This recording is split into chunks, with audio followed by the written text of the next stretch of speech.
Howdy neighbor, how is your garden growing? Me and my garden? Well, today we need to start planning for spring.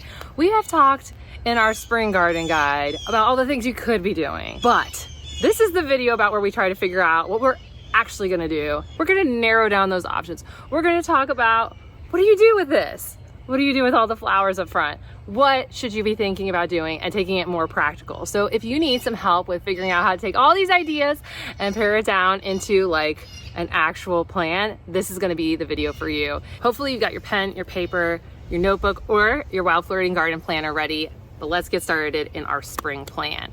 So the way I'm gonna first start to do it is we're gonna break this up into sections so that you're gonna really be able to kind of get this process under your belt so that you can do it for you.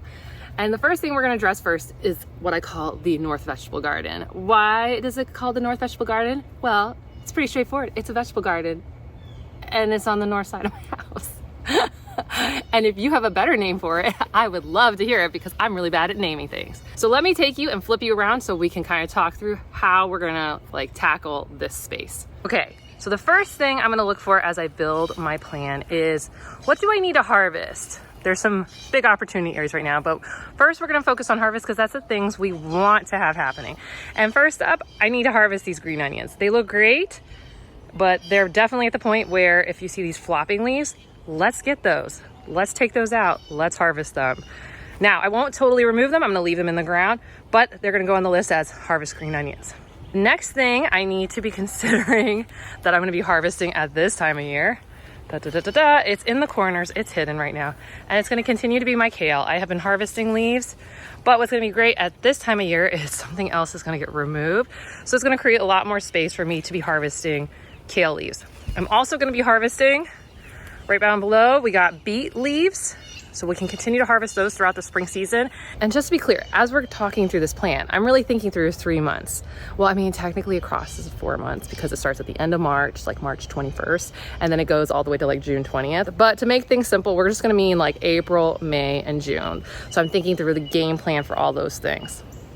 We on the same page? Okay, cool, let's keep going. So back to the beets. We're gonna be harvesting the greens, but also we will be harvesting beets, not this month, but probably a month from now. So maybe in the May-ish time period. But for my spring plan, I'm just gonna note harvest beet leaves and harvest beets. Now we can't really see them in this bed, but you can see them more so in this bed, which is we do have onions that are still growing. So we can go ahead and harvest onions.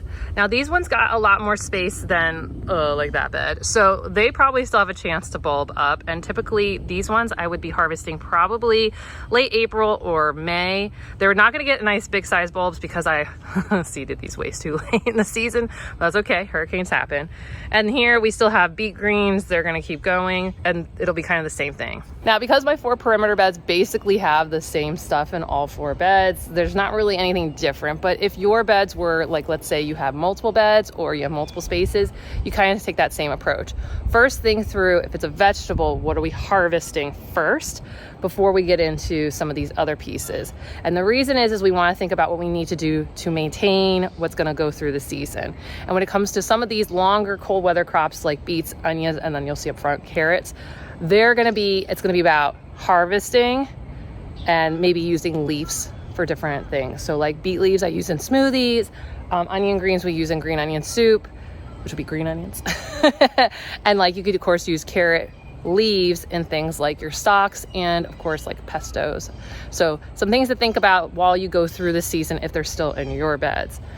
Okay, next up we're going to talk about what's coming out.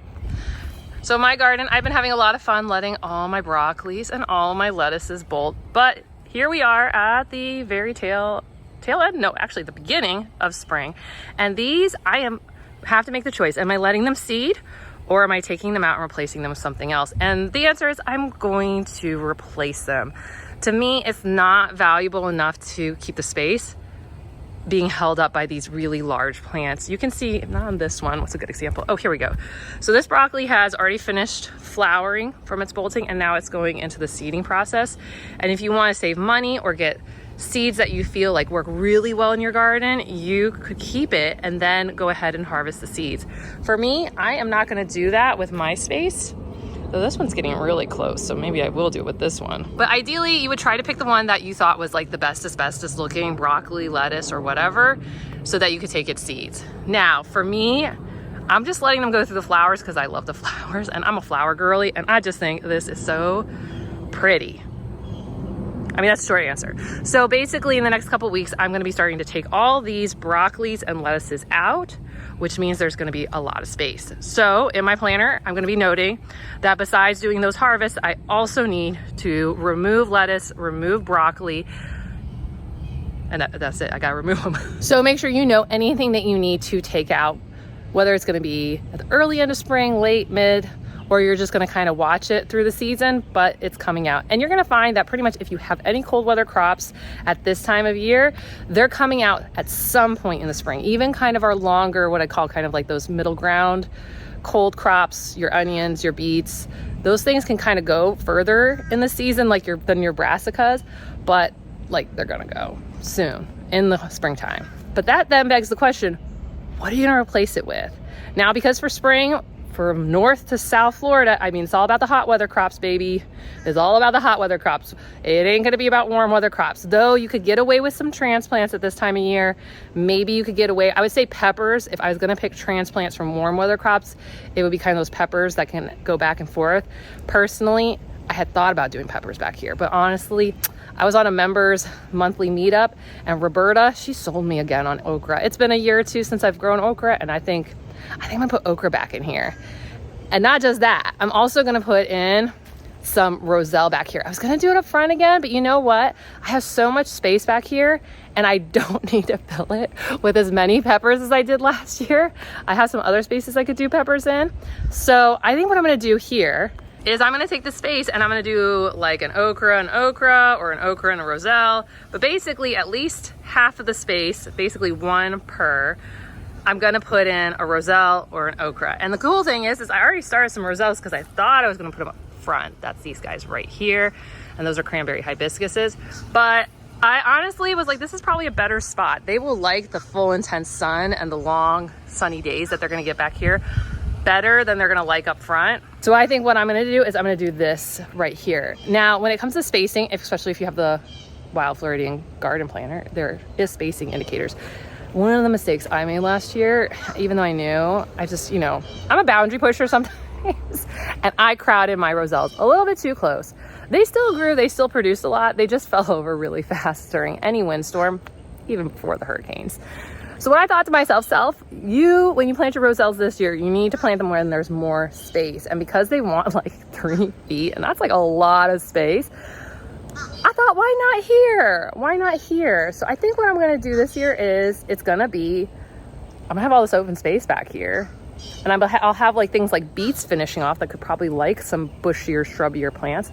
And 3 feet, well, you know what? On these beds, each of these beds is about 3.5 feet long, which if I put a roselle right here, wunderbar. I mean, like, there you go, boom, one shrubby plant. And it being shrubby there, it'll leave some space for that. What's it called? It's a kale. And then you could have another one here, which means I could do 8 roselles back here, which is an idea. Or I could consider adding in one of our other hibiscus hot weather crops, like cranberry hibiscus, which I'd already started some seed starts because I wanted it for a project up front.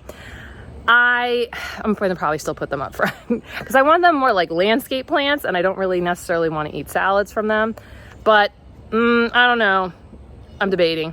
And the other one I was thinking about, well, we did our March members meetup in the members group and I asked Roberta like, hey, sell us on okra. And she did. She sold us on okra and I was like, you know, maybe I need to do okra again. I haven't done okra in a couple years.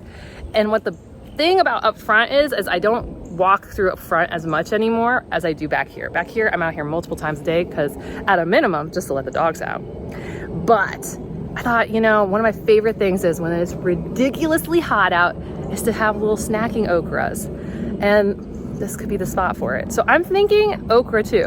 I'm thinking roselle, I'm thinking okra, cranberry hibiscus probably go up front. And that's a good choice for me. Now you might say, why not do like sweet potatoes? You got a lot of space for sweet potatoes. And I'm going to do sweet potatoes, but I don't want to do them in these beds because as someone who's had sweet potatoes before, They are like weeds in my yard. I have for years been pulling them out of the ground, even when I haven't replanted them in the space. And that might feel like a great thing if you've never had sweet potatoes before, but it's just really getting annoying. So I'm gonna do sweet potatoes this year, but it's gonna be in containers and it's in a project. And there's more to come on that, but it's not going in these beds because I don't want to spend all year like accidentally pulling out a sweet potato and then messing up my lettuce. It's not worth it for me. So we're gonna do those in containers, not in here. And then anything else, let's see, loofahs, long beans, those all are trellis plants and we haven't gotten to our trellis. We're just in the bed still. Holy moly guacamole. But we have one more bed and it's right here. We need to talk a little bit about what needs to go on this one. Now in this bed, oh, my sunflowers, they're starting to tip over. They were so cute.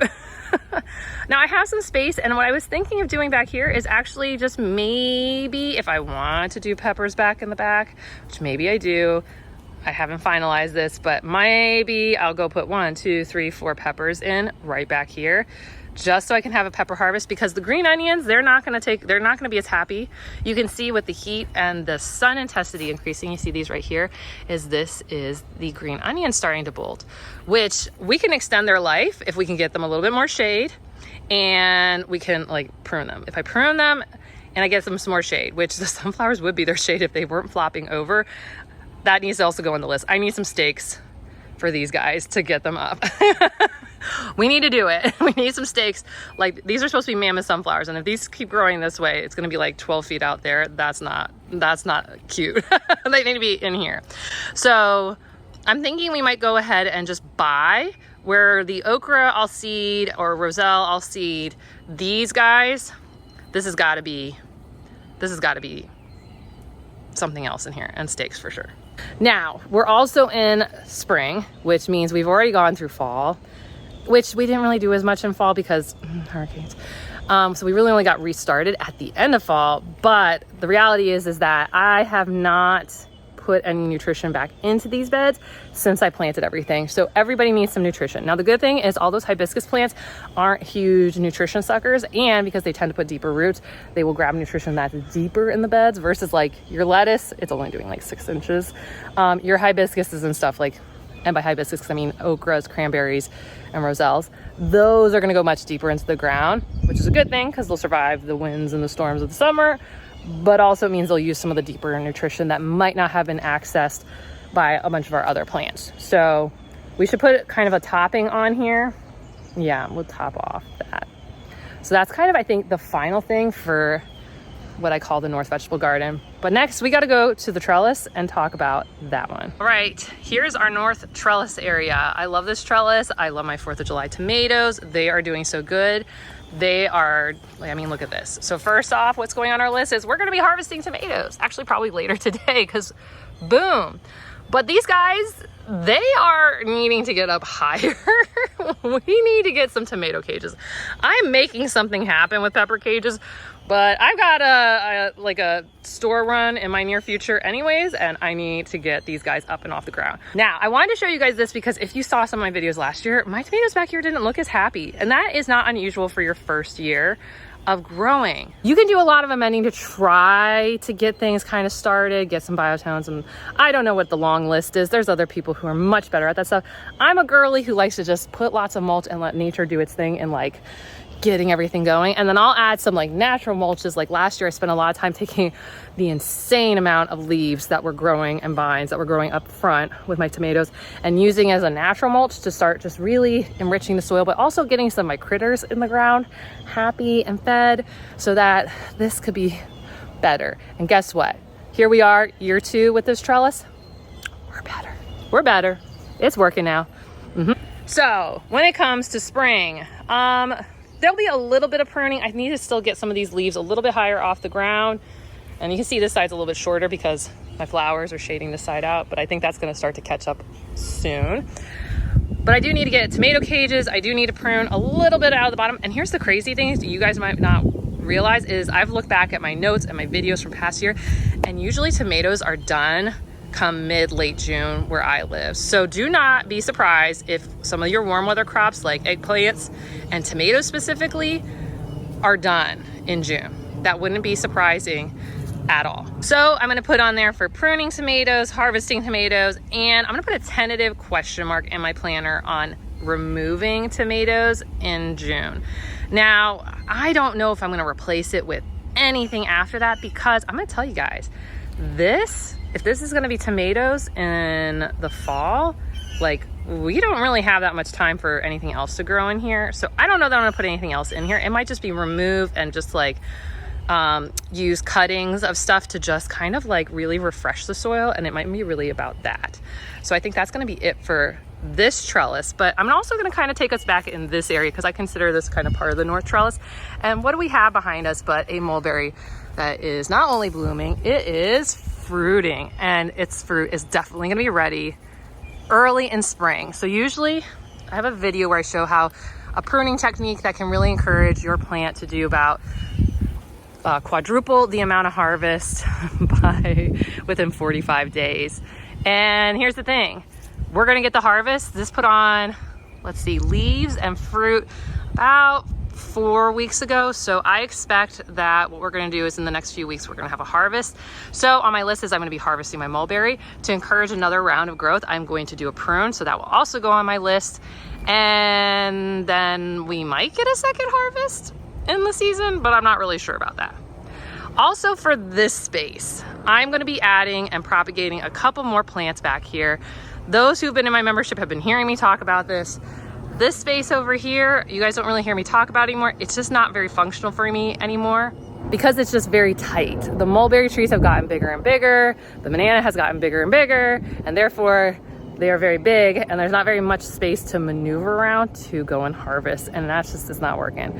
So what I'm gonna be doing also this season is I'm gonna be propagating a mulberry, and I'm gonna be propagating my banana so that they can come back here where I have a lot more space to access things. And then eventually, not this year, but after I get these things really well established, I feel good about how they're working, I'm gonna plan to actually remove a bunch of stuff from my little side food forest. I think I called it my mini food forest. It's just really tight. I mean, come check this out. And we're constantly just like struggling to get through here, but you can see like stuff is just all on top of each other. It's not easy, because if you got to get around this mulberry tree, you can see there's just not a lot of space anymore to access, because really the banana circle's gotten very big. And yes, there's a whole nother mulberry tree right there, and they're just all on top of each other, and it's just, we're gonna change it up, and that's okay. I think that's one of the things as a gardener is like, if you're especially new, just know you're gonna do something now, and some stuff's gonna work, some stuff's gonna go okay, and you're gonna make adjustments, and stuff's like not gonna work. I'm gonna tell you, even some of the stuff that works, some stuff's gonna work for a year or 2 or 3, and then you're gonna find maybe with what's happening in your life or just the way things grow, that doesn't work anymore. And so you wanna change it up, and that's okay. You should do that. So what I found is that space, it's not working for me anymore, and this space is working better for me, so I'm gonna move more crops this way. And what I'm thinking about that area is we're just gonna move it to a more like perennial Florida natives and Florida friendly flowering plants that are a little bit better for things like our butterflies and our bees, which gives them more of a space that we don't tend to walk through a ton. And I think that's always better for wildlife. So we're gonna put on there, propagate our banana this season, propagate a mulberry, and I had done a harvest on my calamandan tree. I've got seeds in the fridge that I am getting ready to like go ahead, and I'm gonna move my calamandan, because my calamandan's like in the middle of these like ferns, and it's not working. I can harvest, but I'm like in the shrubbery. No one wants to be in the shrubbery, right? Right. Okay, so we've talked about our vegetables, our north vegetable garden. We have talked about our north trellis. We've talked about the fruiting trees, and now we need to talk about our flowers. And first up, I need to prune this guy. This is narrowleaf yellow top. When we get to July, this is gonna just be like yellow. It's gonna be gorgeous. Y'all are gonna be asking me, what is that plant? That's what it is. It's narrowleaf yellow top. It is beautiful. Pick it up now so that in the summertime, you will be like obsessed. It's adorable. In the pots, we got some problems, and it's more driven by not as much the wet. What's the combination of the weather, my sprinkler's not working, and I shoved too many plants in these pots. And I'm gonna own that. First step is for you to own that you have a problem. And I know I put too much in there. And now what's happening is the roots have taken up so much of the soil that I can see it. Like the days that the sprinklers run, they look great. And then as we get like till the next running, like they just look like worse and worse and worse and worse.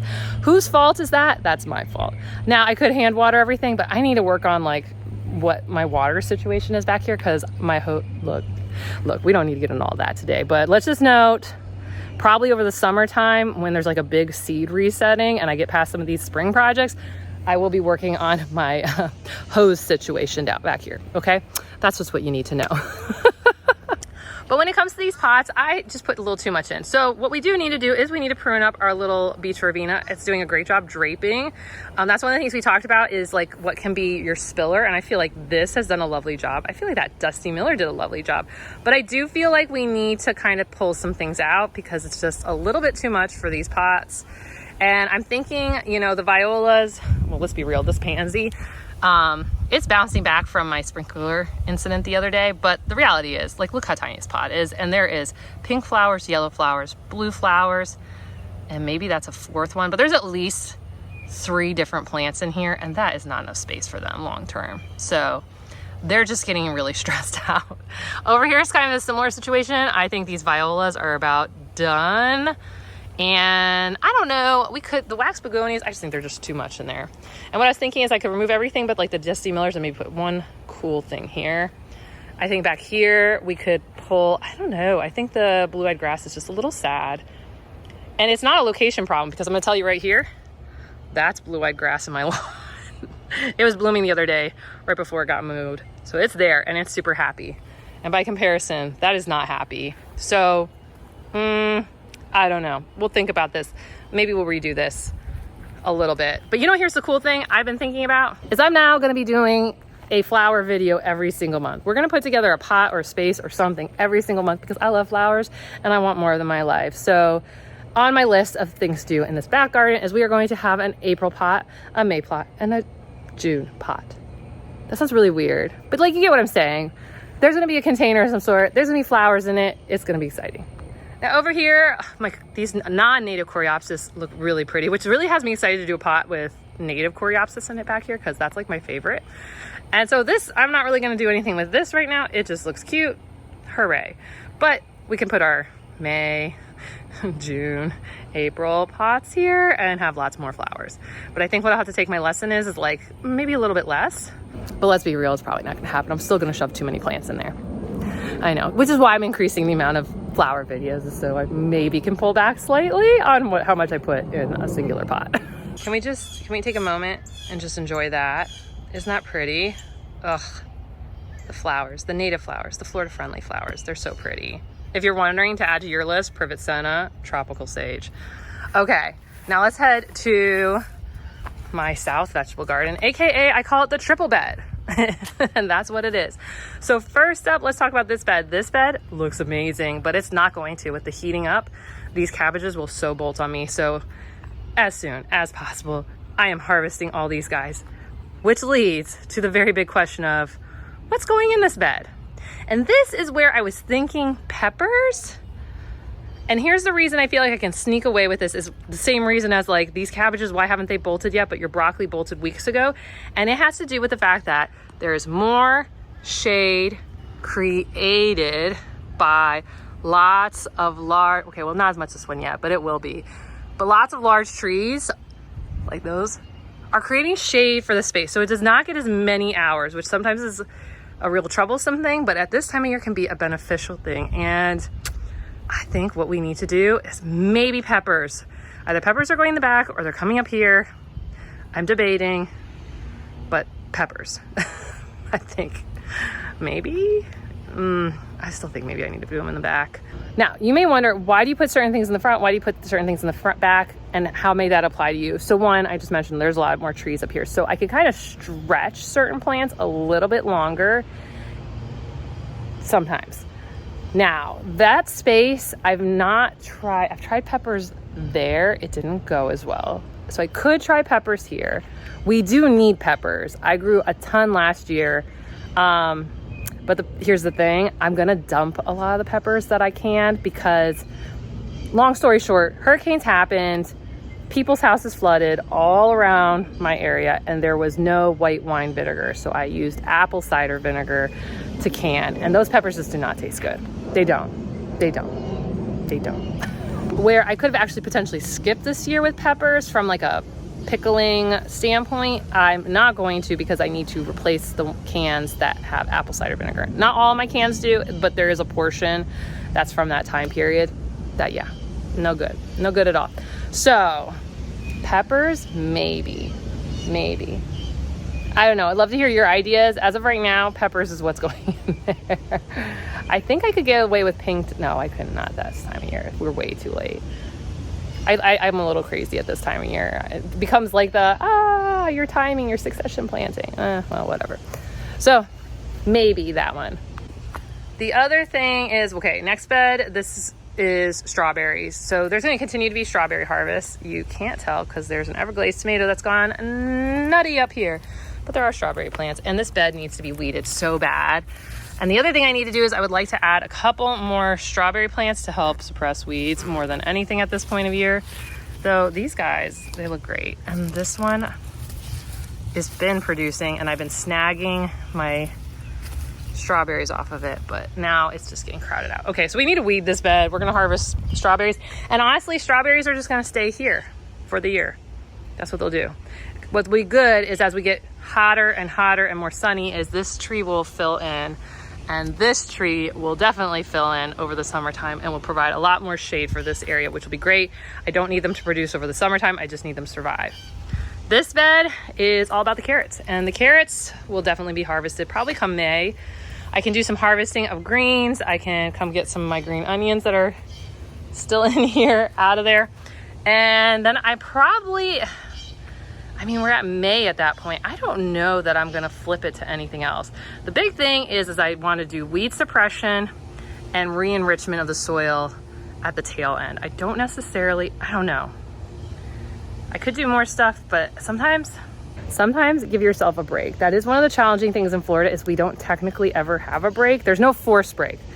Like Northerners, I talked about this with my cousin who lives in Minnesota. Like she was like, oh, I never thought about that. You guys don't ever actually get a break. No, you don't ever actually get a forced break. There's no snow that's 10 feet deep that's gonna make you stop. You can always be gardening. So you gotta kind of pick like, what do you wanna focus on? And for me, I don't know that I really wanna fuss with stuff. Like here's the other thing, is do I wanna be fussing with plants once it gets past springtime? Not really out here. No, not that much. I will for flowers, but vegetables, no. So these beds overall, I don't think I'm gonna put anything in them after I remove. It's just gonna be enriched, and we're gonna do some sort of mulch on it. I'm thinking pine straw. I know that's kind of crazy, but more because I don't want it to go in the soil. I just want it kind of covered to prevent the seeds from getting in there, and then something I can pull off and then just put down below afterwards. So I'm thinking of investing in some pine straw to block out areas. I was also thinking that for the other beds, so that like below your roselles and stuff like that, that there can be, you know, something, again, blocking out any weeds. Because weeds, that's going on my list. Weed everywhere I can. Next up over here, desert rose. It's bouncing back because it's that time of year. They're so pretty. And here, I think I just need to prune this. I'm not sure. I don't know anything about this plant. This is one of those, like, I bought it. Maybe I need to replace it. So that's basically this one. Here, I need to definitely put some new wood chip mulch down and weed. That's basically it. Over here, you know what? Cool thing. I don't know if you guys knew this. My chrysanthemums are bouncing back, so that's fun. This wood sorrel is driving me nuts, so we just need to kind of try to work on getting that out. And the pink begonias are filling in. I think we're good through June. I think some of the stuff we're going to be definitely resetting come summertime. That's going to be kind of the big question mark area.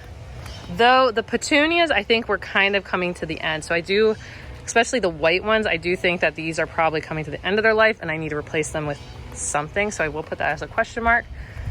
Those I know are perennial blue days and they'll be happier in summer. These sages are super pretty. They will do great in these warmer months. The delphinium, we'll just leave it behind, and my pink ones, they're getting a little bit more shade. I think they're gonna do well. The Mexican heather, also doing really well. Maybe I need to add more to just kind of fill in some areas, but other than that, I think this area will thrive and survive, and I don't need to touch it very much at this time of year. So I don't have any particular plans, but if you're a flower expert, and you know something that I don't know, tell me, please. Because I know a lot about native flowers, but I'm still learning about all the Florida friendlies, and especially with timing, I'm not 100% sure. I do think the sages look really pretty, and maybe I want to add some more in. They're really pretty right now. Isn't that the thing? Like, whenever flower is like super happy at a time of year, you're like, yeah, I should do more of that. Whoever it is, it's just just add more. Okay, the next thing is I finally have a game plan for this space. So what we're gonna be doing is we're gonna be clearing out a lot of stuff, mostly weeds in this area. And then we're just gonna reseed a bunch of this pink tropical sage. And then this whole bed's just gonna be pink tropical sage, because I think the way I need to manage tropical sage, it's better if it's just by itself.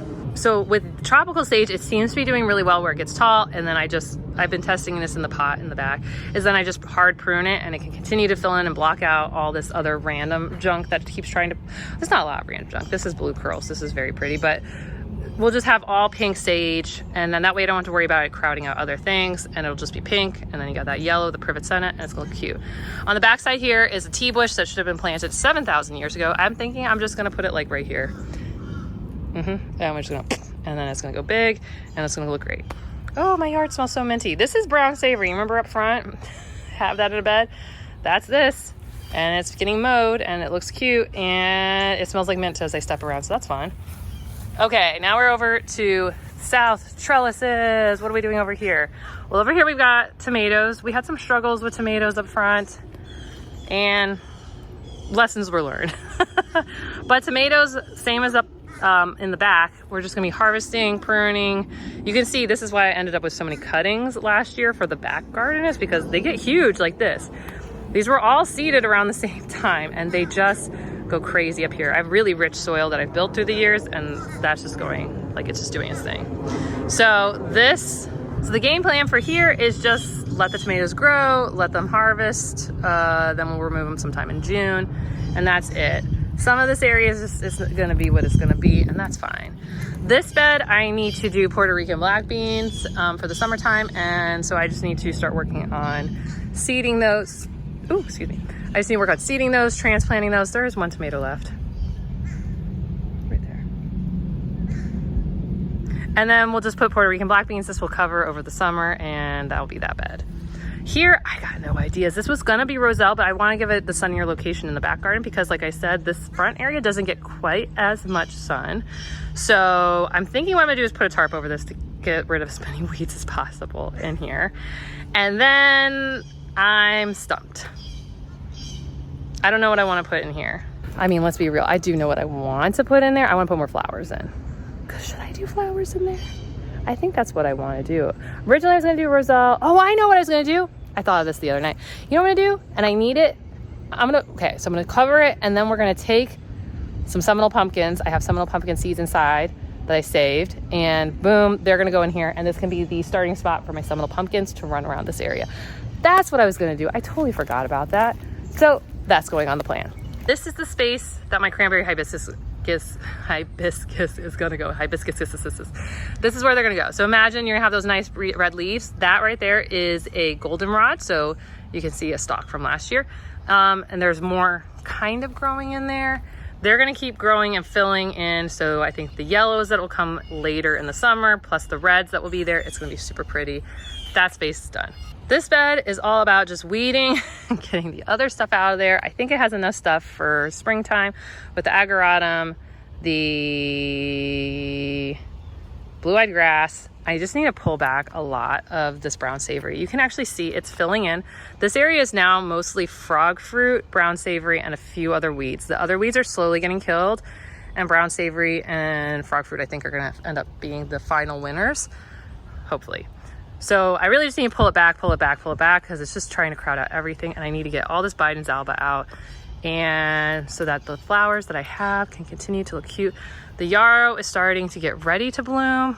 The beard's tongue similar. The cut leaf also is in the back. And I'm actually gonna take out these tropical sages and replace them with swamp milkweeds. I'm taking tropical sages out, they do that. And with the way I need to manage them, it won't work with some of these other plants, so I'm taking them out. And then we're gonna put swamp milkweeds in. Hooray. Over here, we're just gonna really knock back. We're gonna pull out this button sage. We're gonna remove all this tropical sage and a lot of this other stuff so that we can have more of the other types of flowers that will work better together. Everything from ironweeds to Joe Pye weeds to cone flowers and all sorts of goodies. And then we're gonna get button sages and we're gonna put them right there, and that will look really cute, and we can keep them pruned way better. Hi, Mr. Carpenter. Hi. No, my phone's not a flower. Okay, well, we've drawn a lot. We've written a lot. We've looked at a lot. We've thought a lot. I have a really long list. And one of the things that I'm gonna do, and I would recommend you do, but we're not gonna do it together. One of the things I would recommend you do, that I will do, which is I start to take these things and I take Post-it notes and I start to place them in the month that I think that we're gonna do it. So some of the things you heard, like I knew we're gonna get them done in April, like removing broccoli and lettuce. Like that's coming up in the next week or two. Those flowers will be totally done. So I know I need to get that done. So what I'm gonna do is take my Post-it notes and start to kind of prep what I think happens when. And this can start to help you figure out like, wow, I have way too much, it wouldn't be unusual, to have an insanely long list for the first month, April, and then have not as much during June. And some of that you might wanna think about rearranging, but also some of that is normal. It is typically normal to be very easy to see what we need to get done now at the beginning of the season and not be able to, until you have a lot of experience and you have like records of things, it's a little bit harder then to predict what's gonna happen in the coming months. And of course, if you're looking for a planner so that you can start planning out your spring, you can grab it right here. And if you're looking for even more ideas of things that you could be doing here in Florida in spring, you should check out this video right here. It is Florida's Ultimate Guide to Spring. Okay, I'll see you soon. Bye.